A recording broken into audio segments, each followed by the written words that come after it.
A Scranton church now preparing to close its doors. In a story you'll only see here on Fox 56, Nativity of Our Lord Church took a moment to honor the man who first opened the doors more than a century ago. Fox 56's Elizabeth Hakis has an exclusive insight on the story of the priest, his legacy, and a final journey home.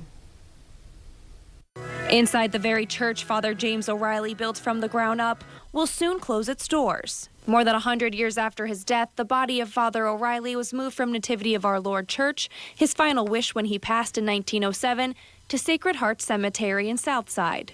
Father O'Reilly was the first pastor of the church appointed by Bishop Michael Hoban in 1902. He raised $15,000 for the church before he even arrived, breaking ground in May of 1904 and building not just a structure, but a spiritual home. The lower church was complete by July of 1905. Though the funds of the upper level were still being gathered, the community worshipped there anyway, faith rising with the walls. But Father O'Reilly would never see the church's full completion. In silence, he suffered from illness, rarely letting on how much pain he was in. Still, he gave everything he had to his people.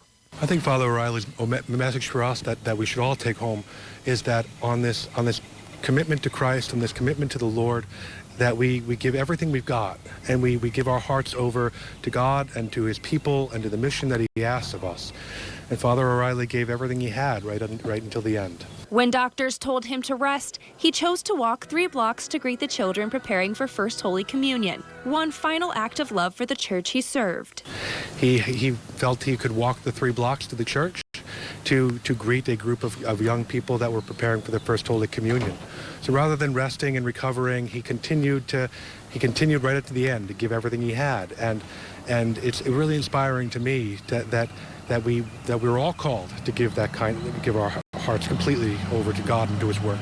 This morning, parishioners followed Father O'Reilly's casket in a quiet procession through the streets of Scranton to his new resting place at Sacred Heart Cemetery. Now, as Nativity of Our Lord prepares for its final Mass, his work is carried forward, not just in bricks and stained glass, but in the hearts of a faithful community.